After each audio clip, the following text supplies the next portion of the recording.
You're listening to the Central Indiana Sports Report with your host, Greg Mengels. Good morning, good afternoon, or good evening. Whenever you've chosen to listen to the Central Indiana Sports Report, we are humbled by your presence. Today is December 6, 2024. It is a Friday, so it's another day for the Central Indiana Sports Report. I'm your host, Greg Mengel, and I love Central Indiana basketball. Susie, of course, is in the control room. Welcome to Friday's Girls Basketball Scoreboard. I hope Susie doesn't get too mad at me for being too repetitive. But a reminder, we have a girls basketball and a boys basketball segment, at least one, every single day until the end of the season. Today we have two boys basketball sectionals, our Thursday results and Friday preview scoreboard, and our top games of the weekend with Michelle Garman of the Tipton Tribune. We had 7 local games on Thursday evening. Meredith Tipner had a triple-double and almost had a quadruple-double in Noblesville's 71-26 win over Hamilton Heights. Muncie Central is 4-4 after a 51-8 drubbing of Indianapolis Tech. 2A number 13 Bluffton handed Blackford its third straight loss, 73-20. Class A number 12 Carroll edged Western 49-46. Wapahani is 6-1 after a 63-16 win over Cambridge City. University handed APA its third loss of the season, 75-35. And Cowan got by Hagerstown, 31-9. We'll have more on all of those games coming up momentarily. And some other games of interest, Mount Vernon topped Connorsville 44-41 in overtime. Delphi got by Frankfort 73-34. Rossville beat North White 34-30 to improve to 5-1. And Westfield beat Rebuff 38-10. Coming up in Friday's previews after Thursday's results, Michelle Garman and I spoke with Alexandria head coach Mickey Hosier and Frankton head coach Jeff Bates ahead of their CIC matchup on Friday. We also talked with Elwood head coach Courtney Lickliter, whose 6-1 Panthers have a pair of CIC games this weekend. And we talked with Eastbrook head coach Alicia Griffin ahead of Friday's big clash with Mississinawa.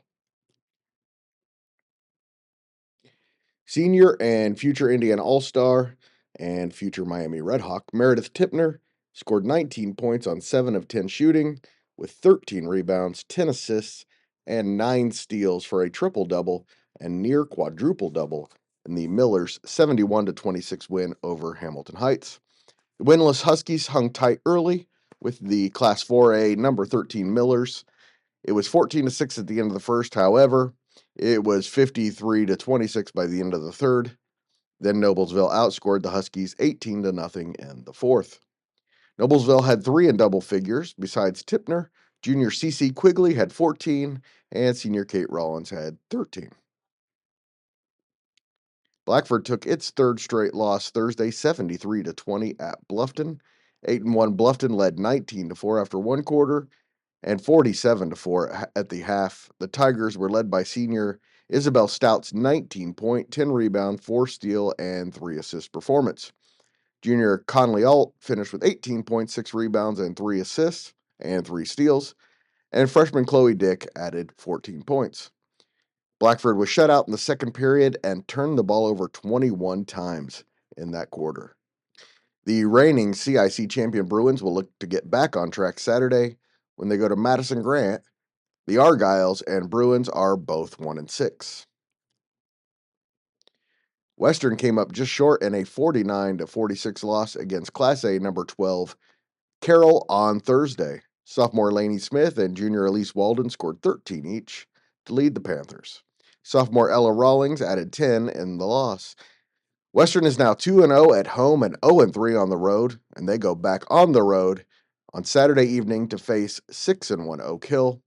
The Golden Eagles are off to their best start since 2018. Junior Jillian Saltz led Carroll with 19 points and 6 rebounds. Senior Emily Justice had 14 points and 4 assists. And senior Tegan Cavaris contributed 7 points and 7 rebounds for the 7-1 Cougars.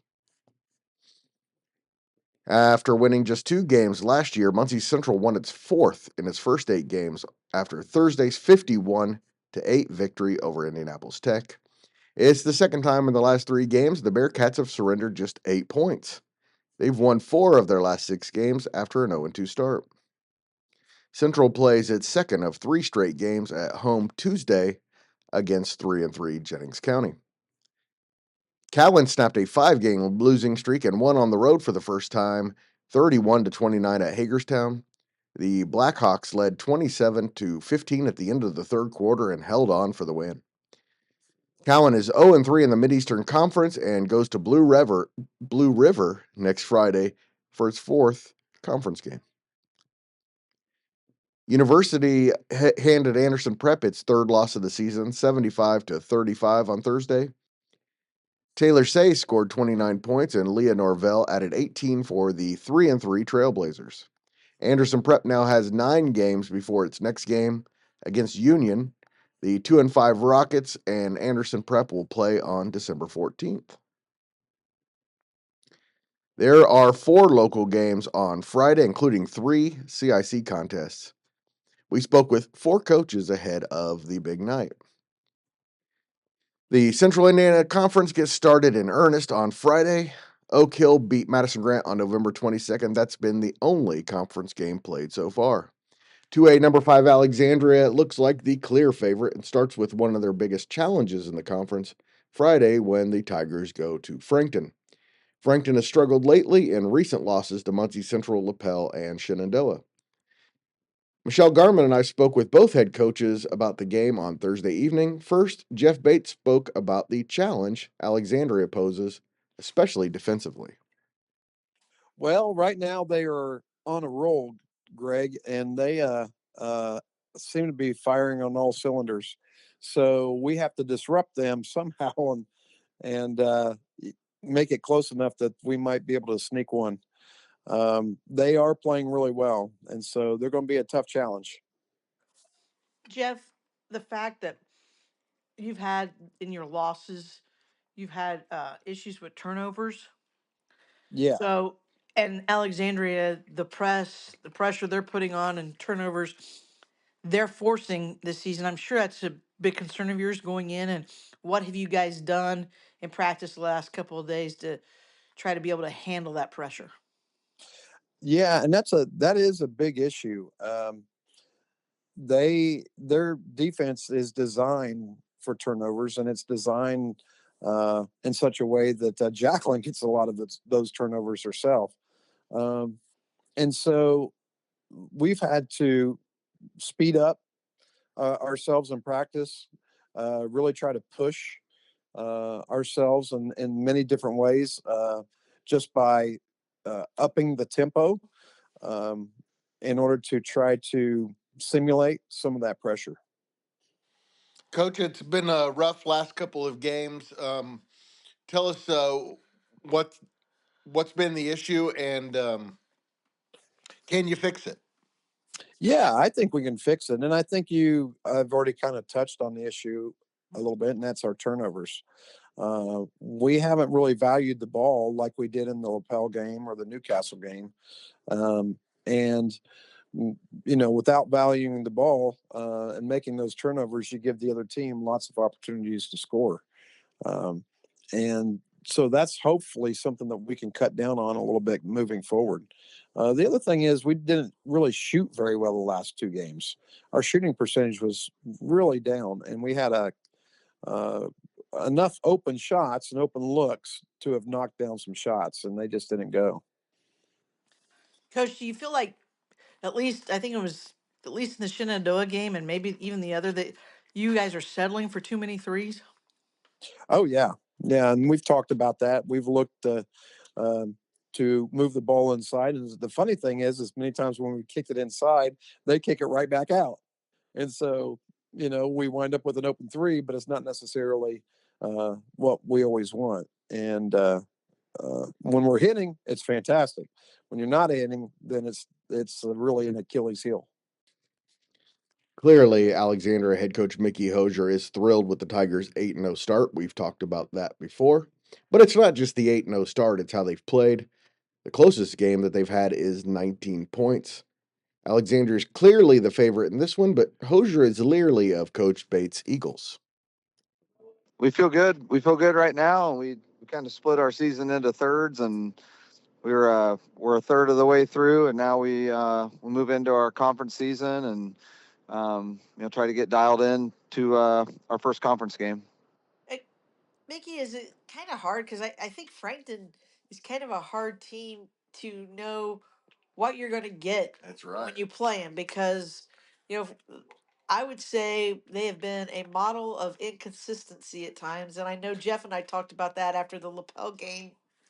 And I thought they played fabulous the lapel game, especially the first half. They shot very well, but they've also had some games where they have really kind of struggled. So, uh, how hard is that to prepare for a team that has had those real big swings? I guess.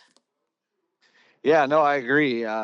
We were preparing for lapel when Frankton played them, and so I got the film from Jeff to watch lapel, and obviously it was just keeping my eye on Frankton as well. But um, yeah, I think they're a team that's just kind of trying to find themselves. They lost a lot, two really good players that are playing at the college level, and so when you do that, you just have girls that are playing roles that they aren't used to, and so it's just going to look choppy for a while. But I know Jeff very well and have a lot of respect for him, and I think when it comes to Frankton, at least for Alexandria, like whether they're good, whether they're down, whether they're being inconsistent, they always have our full attention, and they have the traveling trophy, and so it's our first conference game. So, whatever they are, they have our full attention for tomorrow night. That's right. It'd be nice to get that traveling trophy.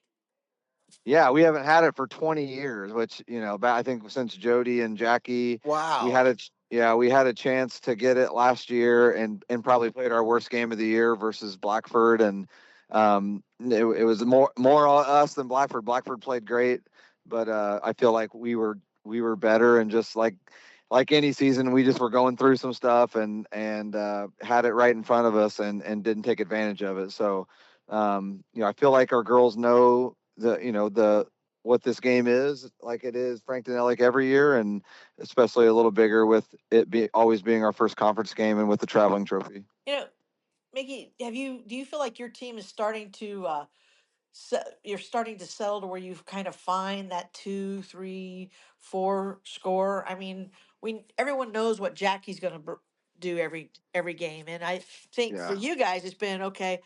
Who's gonna be step up the number two, the number be that secondary, that third score. Some nights that fourth score. Do you feel like your girls have finally kind of settled into those roles? Yeah, I think Lily has been the most consistent. She's averaging around 10 a game, which we always just talk as coaches, like Jack's gonna get 25 to 30, and then if we could find like 15, 20 points, like we feel good enough about our defense that we can win on most nights. And Lily's been really consistent so far, and really just kind of taken on that second scoring role. And then I really feel good about where Riley Kellums is at, and she's been consistently 6 to 8 points a game out of our post position. And then I think those next two scorers are Kylan McFall has had nights where she's been in double figures, um, and then also my freshman Conley Davidson, who stepped up and played great versus Lapel last week. And I knew she was going to be good. It's just, as a freshman, it's just going to kind of be up and down. And so I do feel good about that. And I think we know that if we're going to do some special things, we got to have more people put the ball in the basket than Jack. Your defense, especially your pressure defense, I mean, that's been huge, and I would say that's an area that you were hoping is really to exploit tomorrow night because one of Frankton's issues, I think, all year has been being turnover prone. I know turnovers hurt him in the lapel game, and I thought lapel had turned the ball over a lot against Frankton, and that's why I figured that I really thought you would beat lapel a lot just because of that pressure defense. And I Yeah. think right now that gives you an edge going into Yeah. most games. Yeah, I mean, I think it's kind of what we preach to our girls. It's kind of what we hang our hat on, and we want to. We talk just about pressure and pace, and just we feel like with Jacqueline that we can play at a really good pace and still take care of the basketball and get good shots. And then we've been a little deficient offensively through the years, with this group, and we've kind of shored that up a little bit. But I think still in the end, we want to create a bit of a scramble and just give ourselves some opportunities with those turnovers to have some extra possessions. And so, yeah, I think that's we know that's kind of our thing is just putting pressure on people, and that's what we talk about. We're like, we want to make the other team answer the question, can they handle our pressure? And if they can, then it'll be a dogfight, but if they can't, then we feel pretty good on most nights. Alexandria has won 4 in a row over Frankton, 2 wins each the last 2 years. The Sagarin rating says Alexandria is favored by 19 in this one. Perhaps Alexandria's biggest challenge in the CIC will come from Oak Hill. The Golden Eagles play their second conference game Friday when they visit Elwood. Oak Hill is 6-1. Elwood, which has been at the bottom of the conference standings for the last few years, is also 6-1 and seems like a contender to finish in the top half of the conference. Elwood head coach Courtney Lickliter spoke with Michelle and myself about the Panthers' big weekend, which also includes a trip to Eastbrook on Saturday evening for another CIC game. All right, Courtney, I mean, your season got off to a fantastic start. I'm excited. I know Greg and I are both very happy and excited for you, your coaches, and especially the players because of everything It's the great to program, be an Elwood Panther. everything the program's been through the last few years. And then you hit Marion, and now you kind of hit this week with Oak Hill. You really big tough part of your schedule. So uh, I know you've had some time now, plenty of time to prepare for Oak Hill. So what have you spent time doing between Marion and tomorrow night's game, especially since that's a conference game? Well, we watched film on Marion because I thought it was important to show the girls. I talked about why I didn't, why I was weary of that game being right after the Cowan game because we didn't have time to prep. And even though I told the girls, I said, we have to, when a shot goes up, we have to have one person just run back. And we even designated people. Without getting to practice that, we struggle to put that into place. And so we watched film and watched all the times number 5 or number 12 for Marion just full court, ran the ball all the way down, untouched all the way down the court for a layup. So we watched some of that stuff to just try and, I always think it's important for the girls to be able to see themselves and see what we're talking about. And then we did a couple light shooting practices over Thanksgiving break. And then this whole week has been prep for a really solid Oak Hill team and a team that isn't super flashy with what they do, but is very efficient. Do they still do? Because I remember 2 years ago when I came over and watched the game when you guys played them, and they just pick and rolled you guys to death. Do they still do a lot of that? And have you? I mean, you They think the do, girls are better? and they do, and we are not a team that has had a lot of practice with what you do off of a pick and roll defensively. So we spent every day this week. We had a segment of hedging, a screen and getting them, because normally we would just say switch, but with their two guards shooting, 33 shooting 56% from 3-point line. Wow. Yeah, I didn't feel comfortable saying we're just going to switch. So we started practicing kind of that hedge and get back, fight over the top of the screen.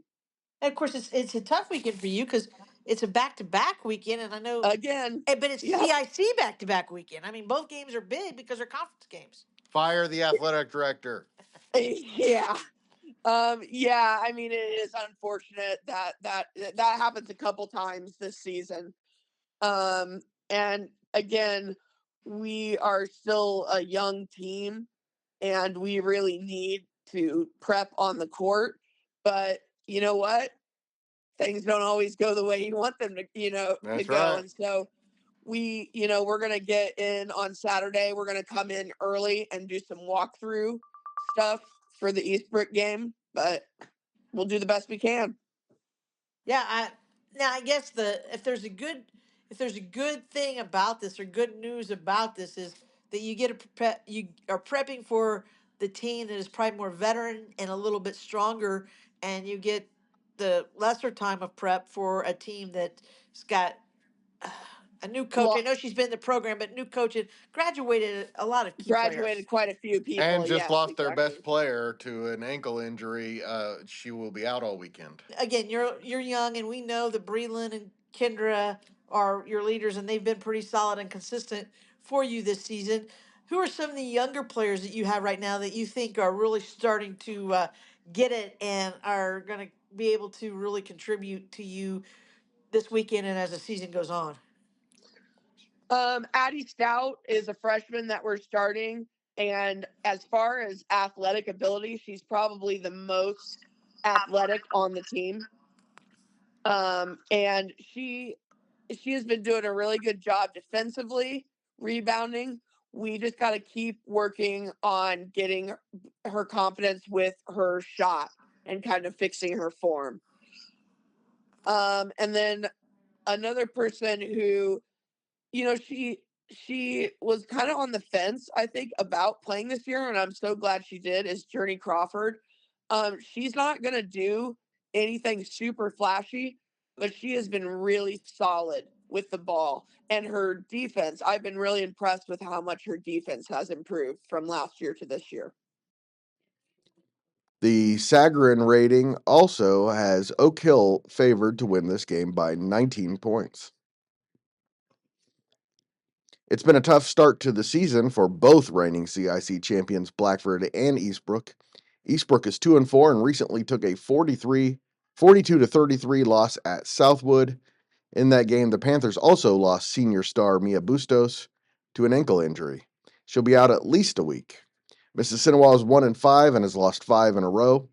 I spoke with Eastbrook first-year head coach Alicia Griffin about the CIC and the county rivalry game and just how they're going to stop Mississinawa star J.C. Crick. Mississinawa on Friday, CIC opener, rivalry game. They don't get much bigger, Coach.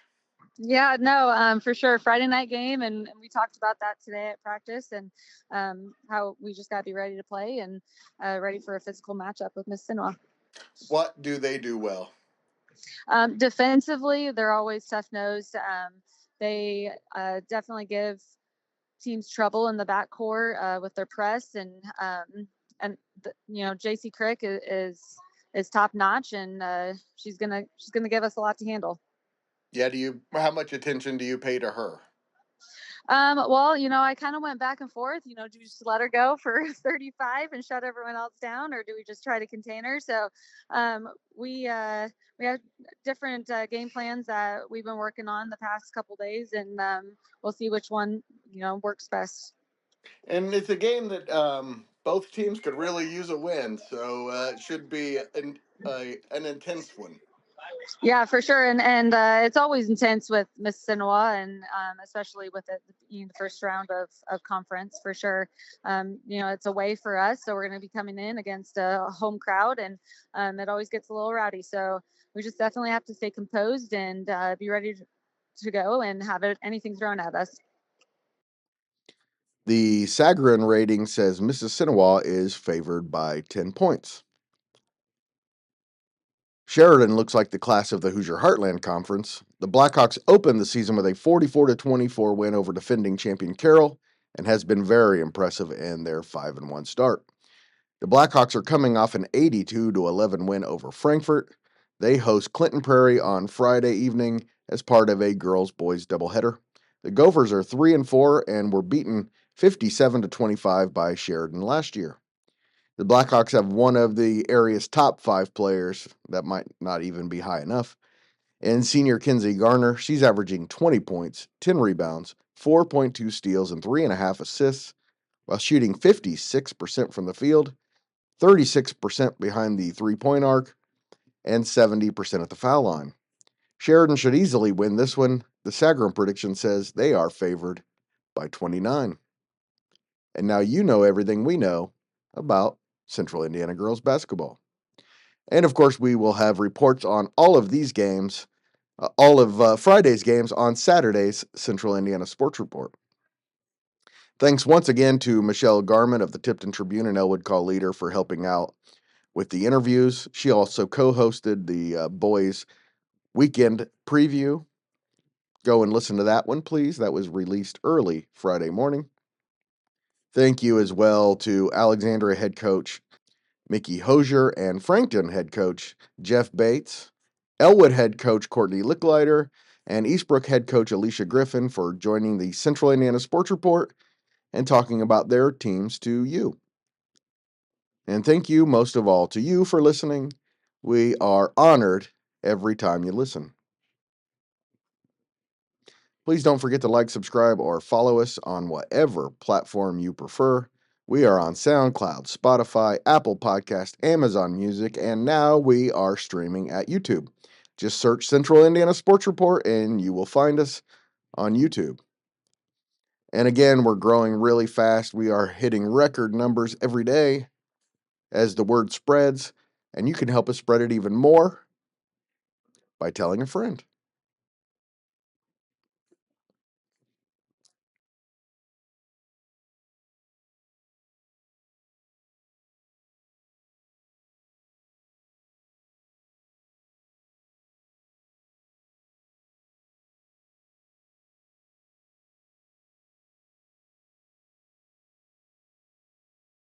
The Central Indiana Sports Report is a product of ITG Media. And I love Susie.